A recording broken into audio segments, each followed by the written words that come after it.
may proceed for his keynote address. Namaskar to everybody. And first of all, I want to congratulate Ashray Foundation that they are initiating a discussion on a topic which is new in the domain and need to be a concern of this art. And this is very important to understand what exactly is cultural aspects and in the technology era. So how we can basically disseminate cultural aspects, different cultural domains through usage of the technologies, different technologies. So it's a very important part to understand and want to brief and it's a very important part for me that I am giving keynote to senior people like Dr. Haq, Dr. Basra. I learn a lot from them. So and my senior colleagues, my colleagues. So when इस बार भी जो मनीष भाई ने मुझे जब call किया तो उन्होंने कहा आपको कीनोट देना है तो it's tough to understand keynote में मैं क्या बोलूँ. So he is saying that you have to set a tone.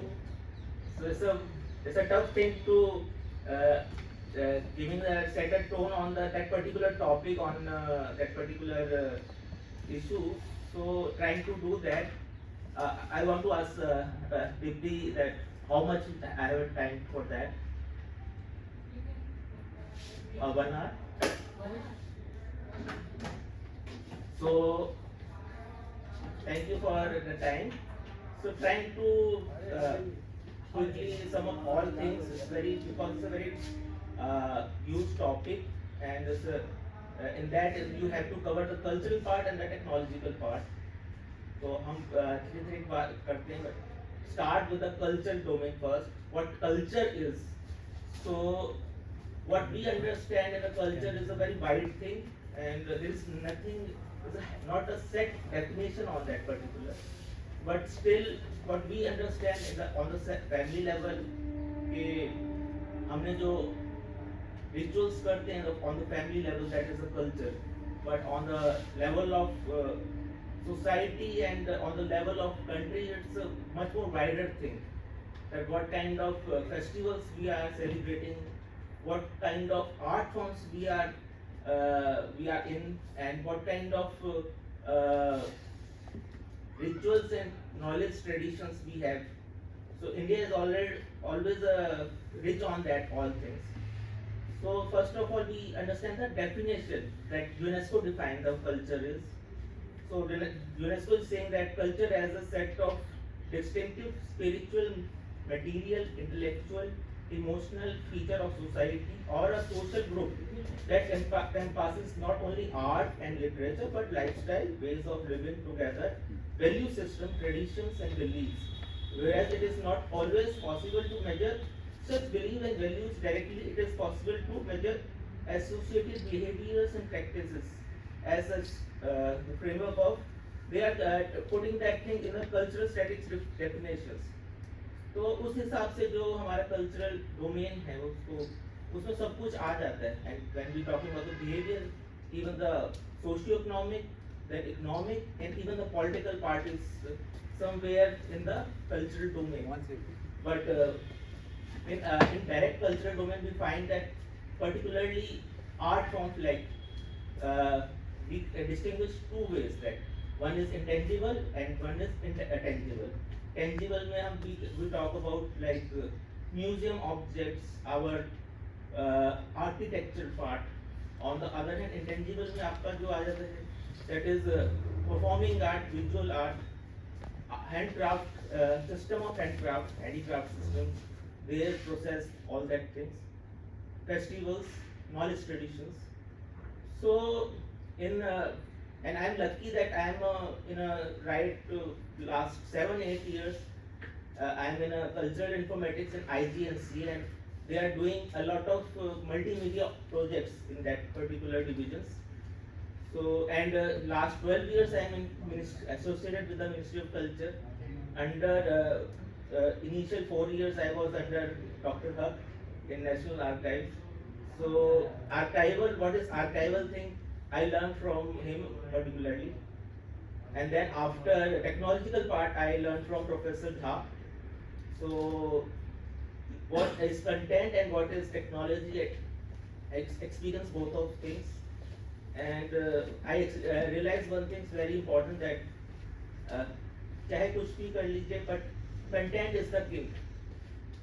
जो भी है आपके पास अगर कल्चर कंटेंट नहीं है, इसमें मैं कल्चर को कंटेंट की तरह बात कर रहा हूँ. अगर आपके पास कंटेंट नहीं है, आपके पास कोई भी टेक्नोलॉजी है, दैट इज यूजलेस. बट आपके पास कंटेंट है, तो आप किसी भी मीडियम से यूज करेंगे तो वो you can reach out. So but हाँ, अब बात आती है कि why we need a technology.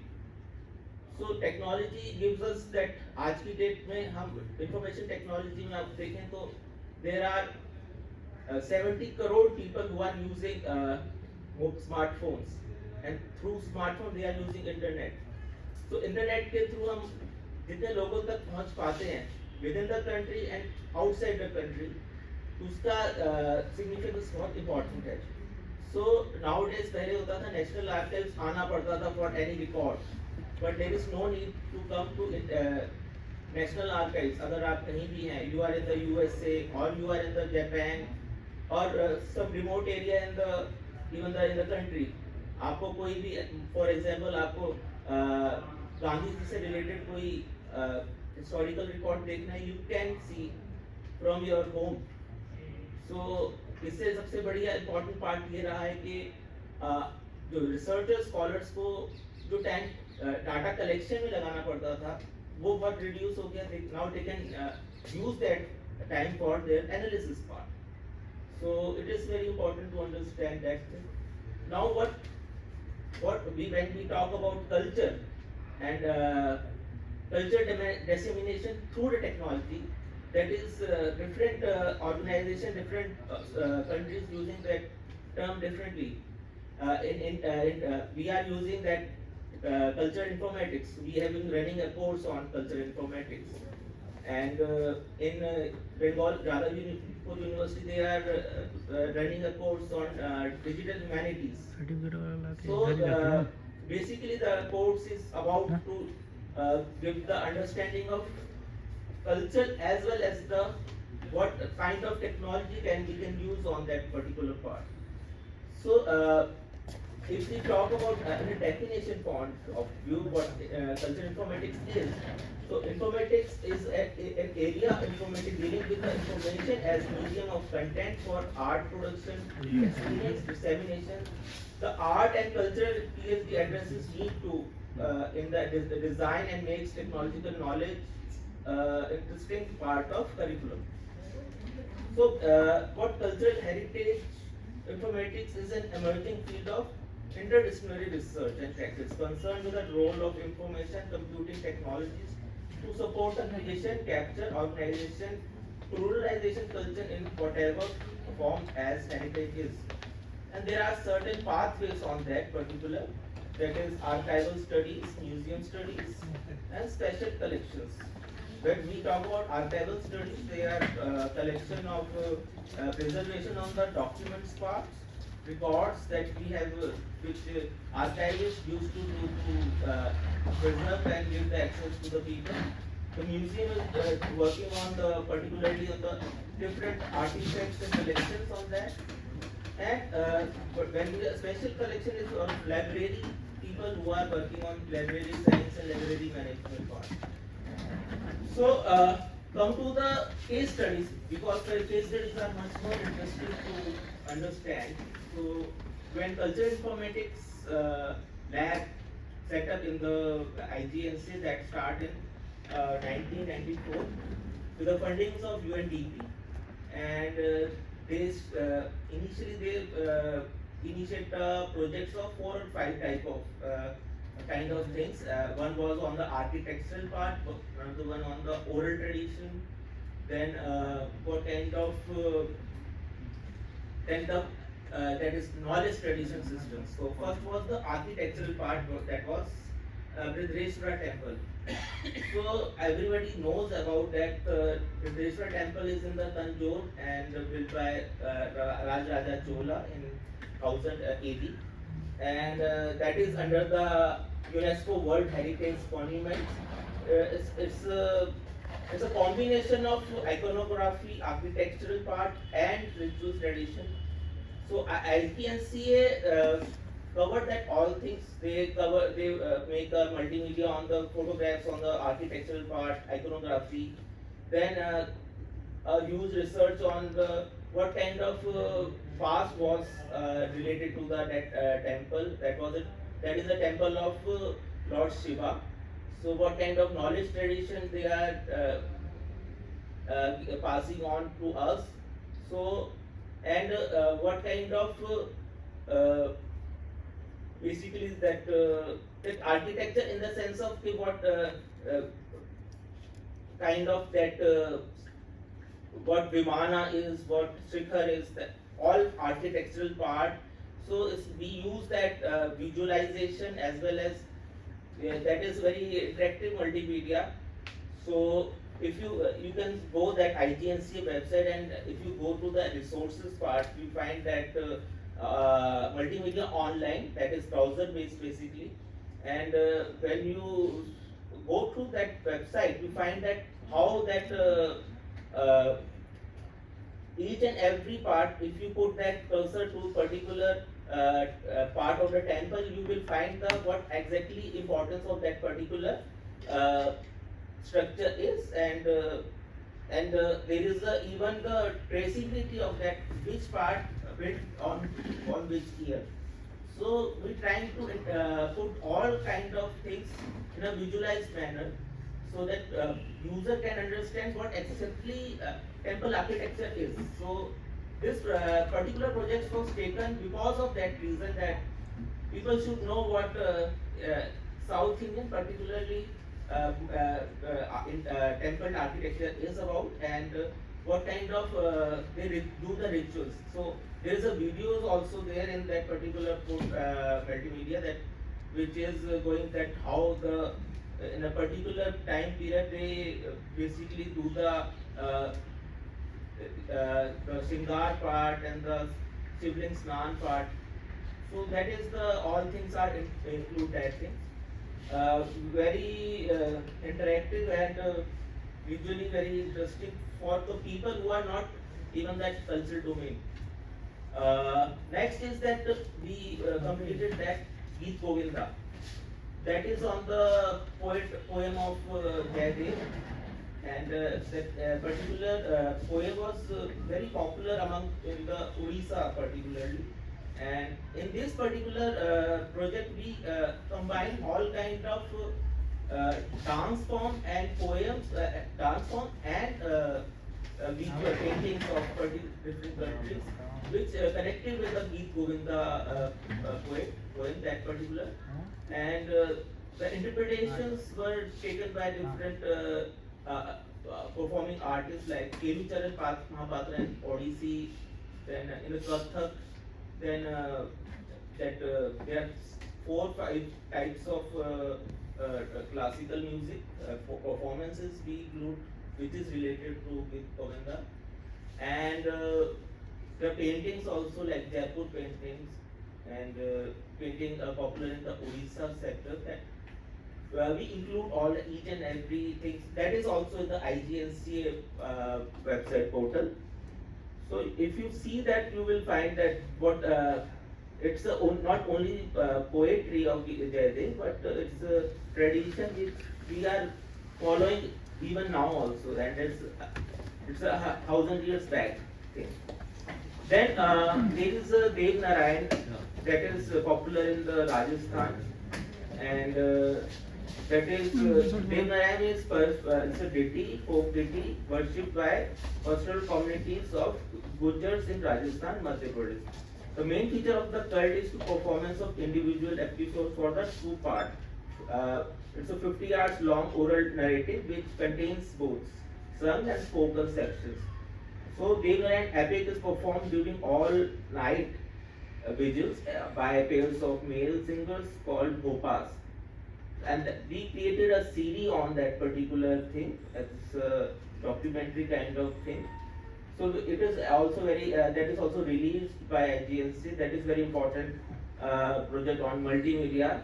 So we basically include all kind of the architectural, oral traditions, folk traditions, and there is one which we are ongoing, that is knowledge tradition, that is Agni Chain.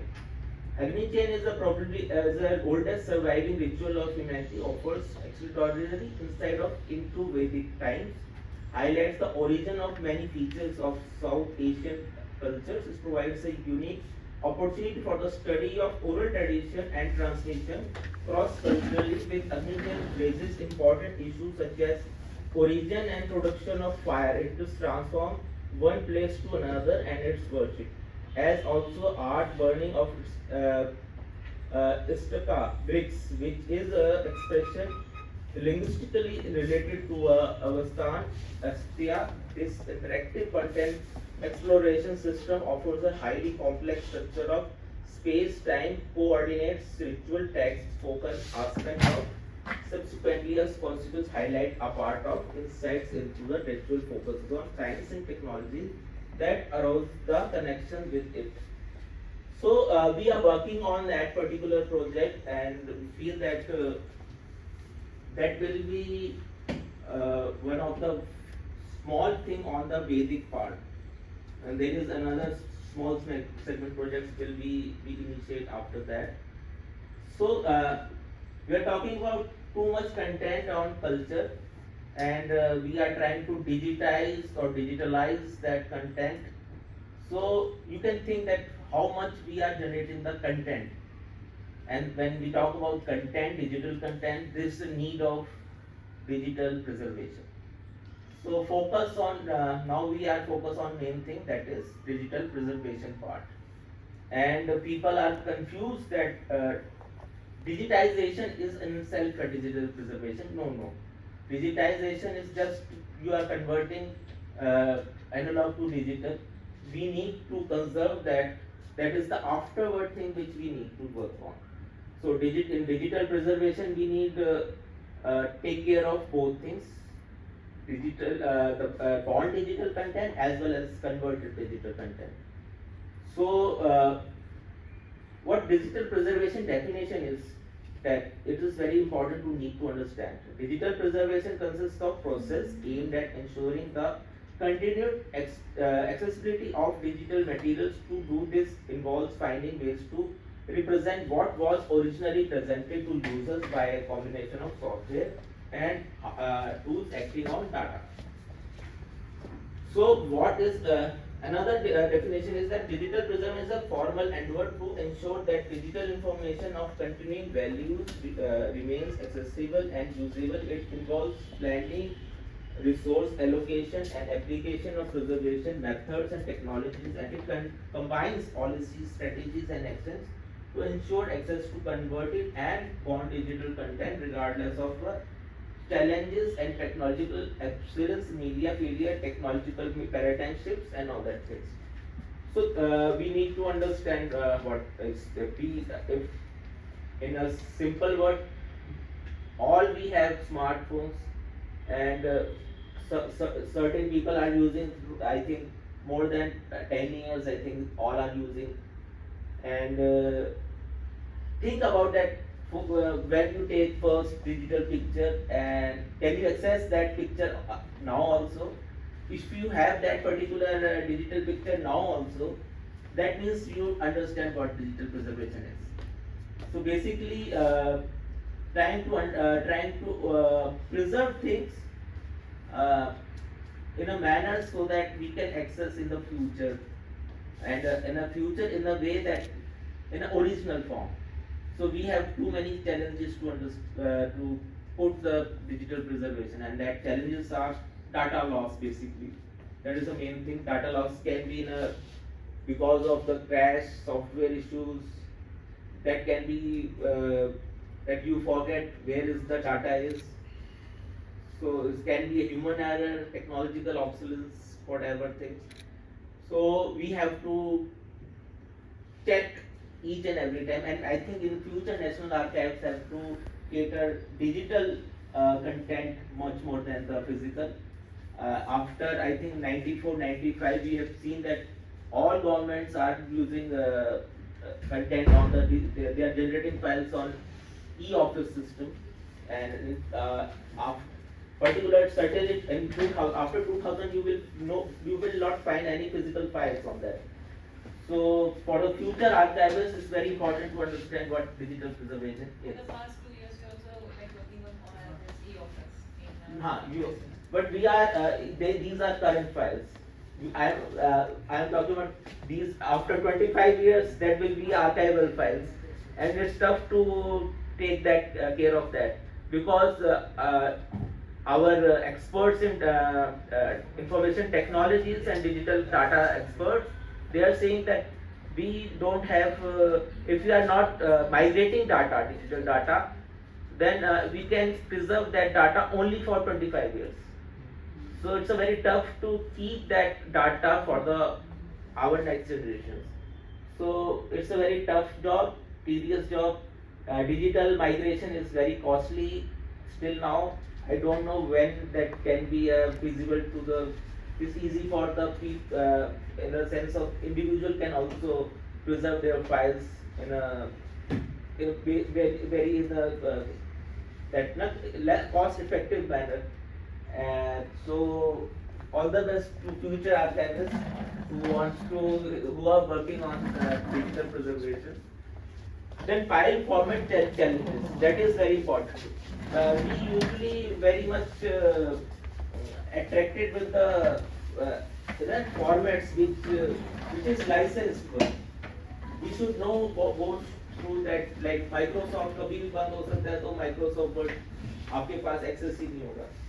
So we should go for that kind of files जो कि open source files होती हैं. So PDF files is very important for the document, TIFF files for image, and particularly for the manuscripts we are using that particularly EPFA files, that is OCR files. And there are two kind of file systems which we are using. One is archival and one is access.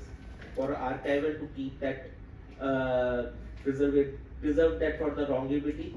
But for the access part we need, because still our internet bandwidth is not that much that we can give that archival data to the public domain. So there is a, and I think people who here who are working in different domains, they are working on that. So we give the details on that.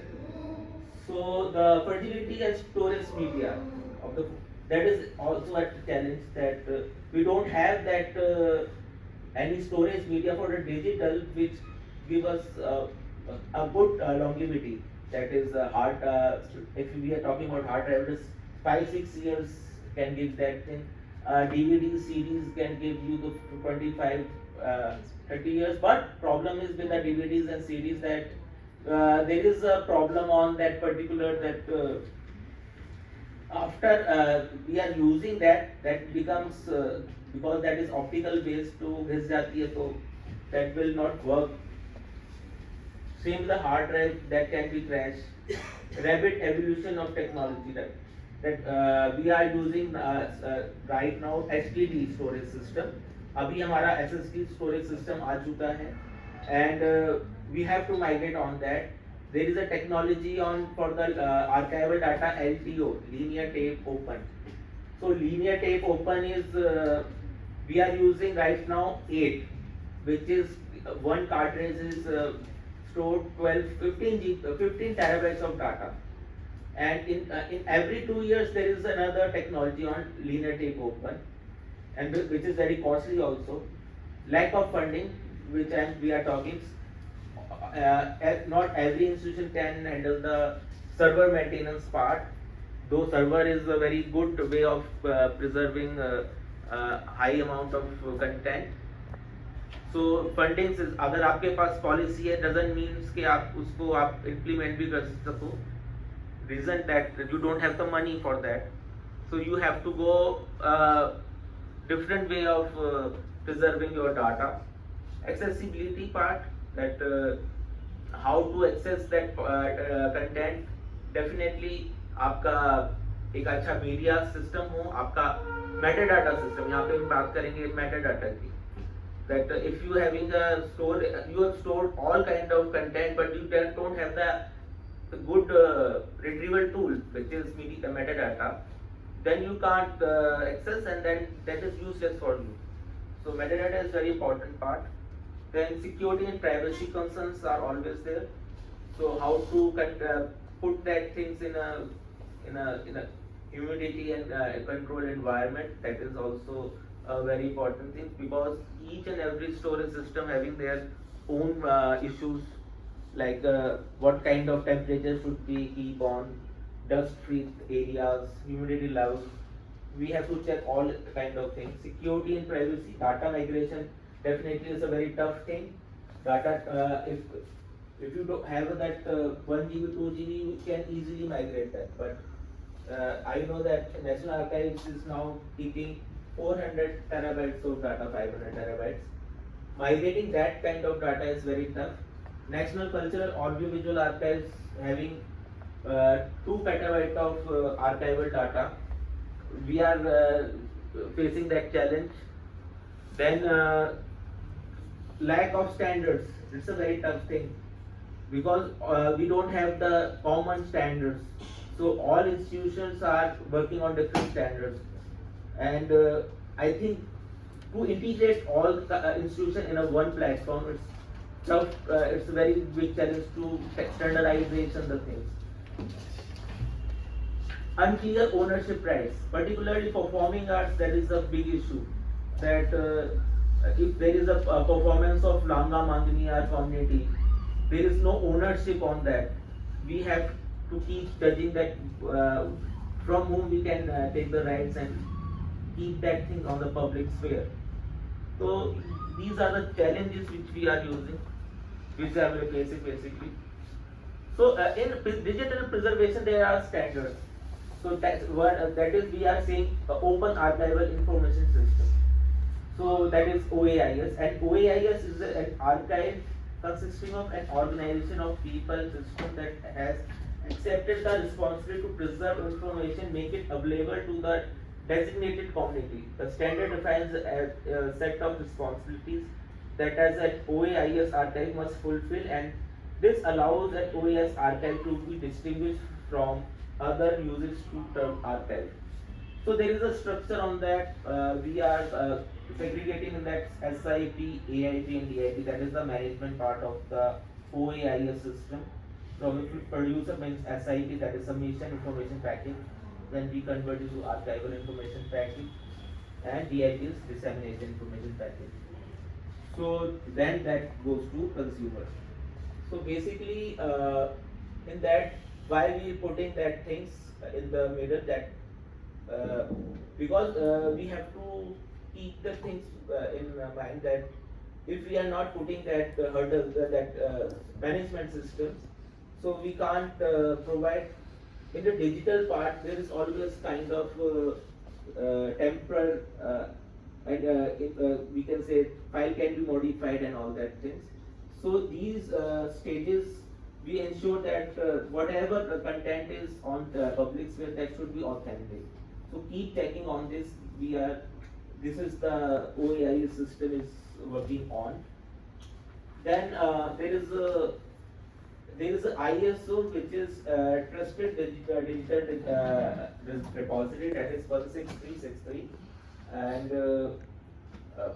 we have the proud of to say that we are the first people in the world. We are that we get that 16363. IGNC have that retail that gained that certification for the National Cultural Audiovisual Archives, and in digital sphere we become first people.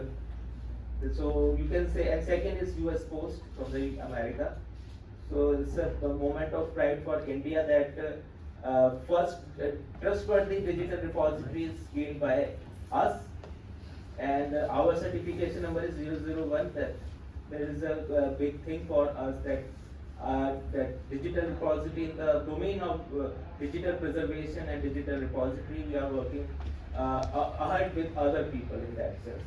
So what that is, Trusted digital repositories are defined as one whose mission to provide reliable long-term access to manage digital resources to its customers and in the future also defines a recommended practice of accessing the trustworthiness of digital repositories. It is accessible to entire range of digital repositories. ISO 16363/2012 can be used as a basis of certification. So benefits of digital preservation is administrative continuity, protection of digital intellectual assets, reusability, long-term view, legal obligations, protection from litigations, digital heritage for future generations.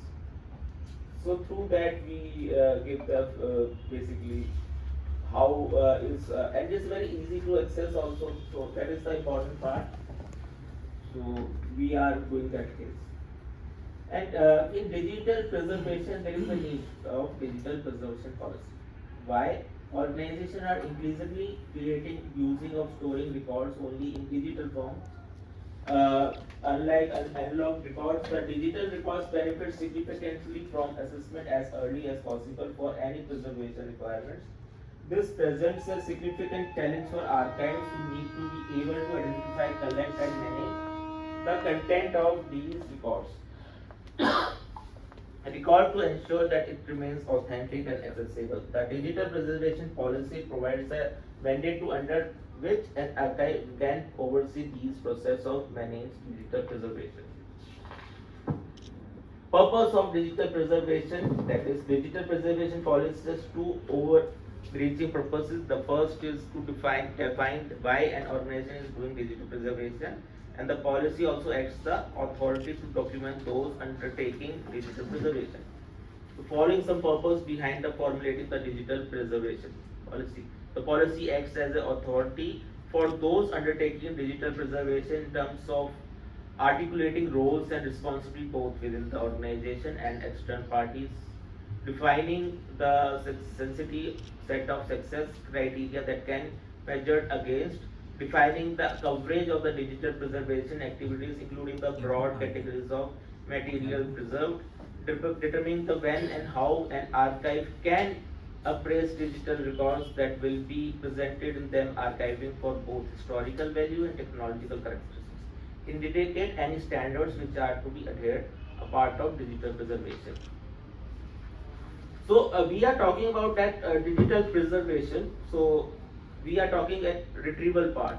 So there are standards for the metadata also. So there are institutions which are using in a different level. One is Dublin Code, which are I give you the details in later. Then UNESCO Culture Atlas. They are using that how elements they are using 12 to 13 elements, that is name, location, materials, process of tooltip. These are the UNESCO Culture Atlas is using. Smith and Sonian, that they are using manufactured by, used by, owned by, description, credit line, object number, description of and rights, type, medium, disseminations, place, made. These are the British Museum are using object type, museum number, description, production date, production place, made in, found, acquired, find, spot, materials, dissemination, technique, location, acquisition, previous owner. You can understand what kind of collection they have. They are basically customize that metadata accordingly. So Archaeological Survey of India is also, they have their own metadata elements, title of objects, type of object, date, period, dynasty, provenance, material, measurement, weight, description, identification marks, conditions, photograph, location at museum. Then there is a National Museum metadata, that is on title, category, material, provenance, year, description. National Craft Museum and Handicrafts Haskell Academy, that is they are using receipt voucher number, invoice number, by whom purchase, from whom purchase, description of the article, quantity, code number, rate, amount. So if you read that metadata elements of different institutions, you will find what kind of collection they have. Then cultural informatics lab in IGNC, they are using source, identifier, title, alternative title, medium, spatial, temporal, inscription, created, condition, dissemination, relation, rights, catalog by subject, classification, category, keywords, description, creator, format type, mode, resolution, color space, size. That is much more technical part in that. Janpad Sampada in the IGNC, they are using institute code, access number, title, image name, description, height, length, width, diameter, collection date, collection source, value, country, state, district, village, ecology, material, technique, significance, tribe, cultural area. They are using on the, because they are working on lifestyle, so they are much more focused on the community part. Now what I am saying that is one international metadata standard which nowadays Delhi State Archives is using, and even National Archives. We are already using in National Cultural Audiovisual Archives, that is Dublin Core. And Dublin Core is using 15 elements, major elements on that. And this is basically, you can customize that metadata accordingly on your own institution need. So that is the very important part. So in that, if you see that commonality in the metadata, that is the elements which are common, that source always is an important part, identifier means accession number is very important, title is very important. Then alternatives, that is very important, that what alternative file number means digital file name. So sometimes there is a limitation of the file naming, and if there is an accession number is always given in a time when there was no digitalization part is that. So accession number was given in that manner. At that time nobody knows that we have to face that file naming problems. So we create another alternative name for the digital files and mapping that with the accession number. So that is important. Special, temporal, created, conditions, relations, rights. Rights is always important for every institution whom that particular content is. So these are elements, creator, publisher, contributor, date, type, coverage, and there is a technical part also there, format, what kind of converter you are using, if this is analog content, if you digitize that, and if you bond that, what kind of bond digital data is, and where is that saved in HDD or whatever, what kind of storage space you are using on that. So digital preservation, we already said that digital preservation's first issue is that what kind of storage we use. As we already discussed, any storage, digital storage space we are using, that can be go beyond that 25 years. So we are using another way, that cloud drives and drive system, that another person will give you that give the responsibility, taking the responsibility to keep that data on their behalf. And IGNC created two digital repositories, one for the analog material, one for the audiovisual, and one for the manuscripts. So for the manuscripts part, we have had the digital repository is namami.gov.in for the manuscript, and they have currently that 3 lakh manuscripts is online, and we are trying that if copyright issue solved, then we can maximize that thing. So this is a digital repository for manuscripts, and we are trying to reach each and every institution, to those who having the manuscript, and we digitizing that thing, and conservation part taken by care of by Ministry of Culture, Finances. And another one which is I'm closely working on, I go that in a little bit details. That is National Culture Audiovisual Archive. That is in last 5 year plan. Uh, uh, Planning Commission think about that we have a lot of content on analog form in audiovisual. So let's do the digitization so that people can access uh, that intangible cultural part. So National Cultural Audiovisual Archives aim is to creating a storage system audiovisual resources, setting up a virtual network in the repository, taking the resource online, standardization, timely upgradation of methods, technologies and production, storage use audiovisual resources. So we did that thing, and in National Culture Audiovisual Archives right now 30,000 hours of content is online, and that is around I already said that in archival size is 2 petabyte, and access that is we are uploading access material, so that is around 10 to 20 terabytes of content in access form. Uh, Video is in the MP4, and audio is in the wave, that MP3 form. But on the archival, we are using the MFX and wave content for the video and audio part.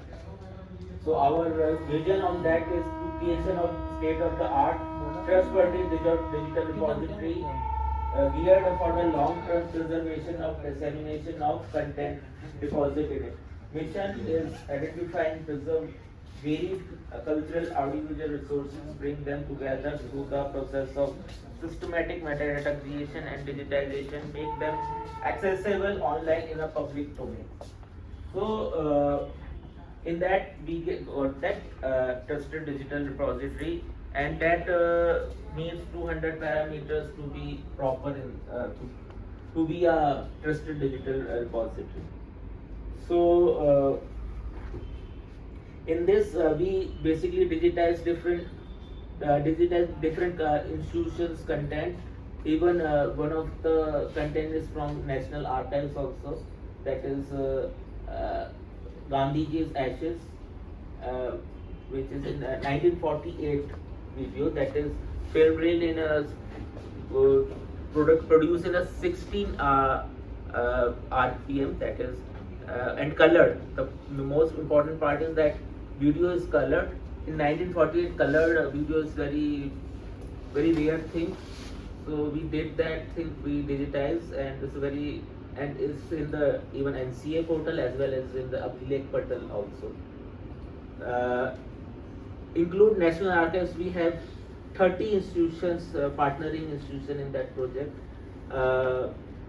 9 institutions belongs to national status, and 19 belongs to research archives, and 2 are belongs to production archives. So if there are few, you can understand National Archives, National Institution Design, that Indira Gandhi Rashtriya Manav Sangrahalaya, which is basically documenting the lifestyle of the tribes. Then CCRT Training Institute, for particularly the Cultural Training Center. Indian Council of Cultural Relations, that is autonomous body under Ministry of External Affairs. Sahitya Akademi, Lalit Kala Akademi, Sangeet Natak Akademi. Then research organization, there is Rupayan Sansthan in Rajasthan, they are working on the Rajasthan cultural domain.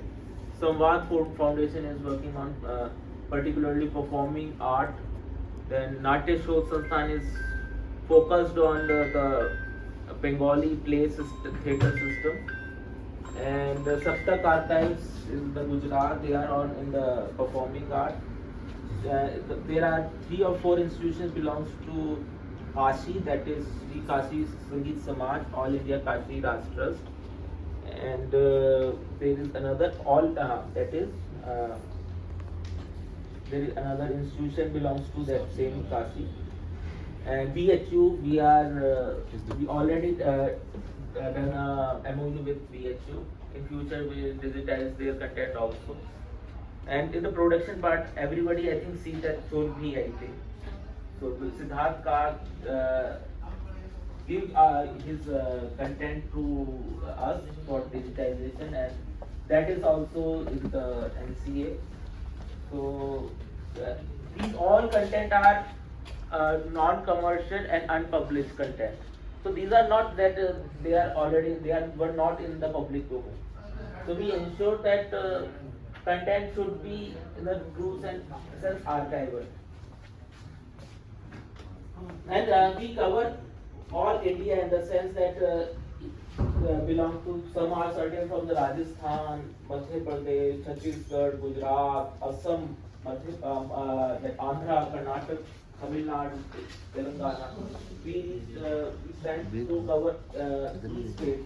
And in the future, our ambitious plan is that we will digitize 3 lakh hours of content, and will put in the mca.gov.in. And we basically for that did a scoping survey for in 25 cities. Then another digital repository which is important for the Vedic heritage people, Vedic heritage portal.gov.in. It is also this which is having a Samhita, Brahmans, Aranyaks, and there is interpretation in that. So go with that also. Then we created one music app, Sangam, and in this particular app we basically curate devotional and classical and folk music content which will belong to devotional, and that is in the cultural domain. And we are working on that national mission on cultural mapping. That is village by village we are trying to census the basically trying to understand what kind of cultural expertise in particular village in particular district. And the last I talk about I already talk about that postgraduate diploma we are running PGDCA, which is AICT approved. And in that particular PG diploma we are covering 8 papers. In first semester there are 4 papers, that is introduction to cultural informatics, then documentation of that cultural informatics, and then another is digital preservation, and one is basic aspects of art forms, and one knowledge tradition. In informatics we are trying to give the introduction of that ICT tools for the documentation and documentation of art forms. In digital preservation we work on that metadata digitization, introduction of standards, basically long-term digital preservation and IPR issues.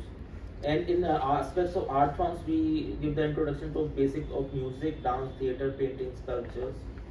And in knowledge traditions we are focused on Vedas, Vedants, Agams, Purans, Navya, Dharma Shastra, Mimamsa, Upanishads, philosophies and Itihas, and awareness of that Natya Shastra, Sangeet Shastra, Shilp Shastra, Vastu Shastra.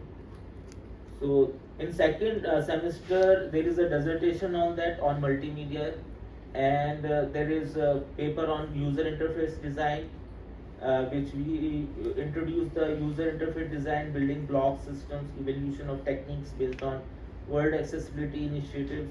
Then design science research methodology for performing arts, knowledge and linguistic interface mechanisms, statistical parameters of analysis, evolutionary model of design.